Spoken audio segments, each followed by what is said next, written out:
ఇవి నల్ల ఉలవలు, మామూలు ఉలవలు 2 కలిపి తీసుకున్నాను. ఒక 200 గ్రాములు. రాత్రంతా 10 గంటలు నానబెట్టిన తర్వాత మెత్తగా వచ్చేసినాయి. ఇప్పుడు పొట్టు కూడా ఇట్లా అంటే పోతుందన్నమాట. ఒక 8-9 విజిల్స్ వచ్చేలాగా దీంట్లో ఇది మునిగేలాగా నీళ్లు పోసుకొని తగినంత సాల్ట్ వేసుకుంటే ఇప్పుడు దీనికి లిడ్ పెట్టేసి ఒక 8-9 విజిల్స్ రాలి 9 విజిల్స్ వచ్చేలాగా ఉడకబెట్టుకున్న ఉలవలు ఇలా ఉడికినాయి. ఇందులో నుంచి వచ్చిన కట్టు ఇవన్నమాట. ఇందులో మనం చింతపండు పులుసు కొంచెం ఒక అరచెక్క నిమ్మకాయ అంత నానబెట్టుకున్నాను. ఇది పోసేద్దాం.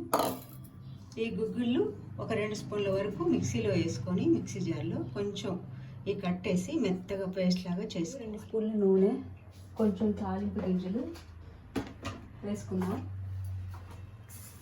ఆవాలు, జీలకర్ర, ఎండుమిరపకాయలు, ఇందులోనే ధనియాలు బద్దలు చేసి వేసుకున్నాము.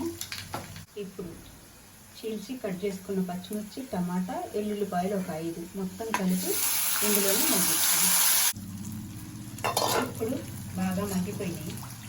మగ్గిపోయిన తర్వాత మనం పేస్ట్ చేసుకున్న ఉలవల పేస్ట్, ఈ పేస్ట్ మొత్తం వేసేసి ఏవైతే ఉన్నాయో అవి మొత్తం పోసేసుకున్నాం. కరివేపాకు మండబెడితే ఈ స్మెల్ అంతా చారుకు బట్టి చాలా బాగుంటుంది అన్నమాట. Thanks for watching our channel.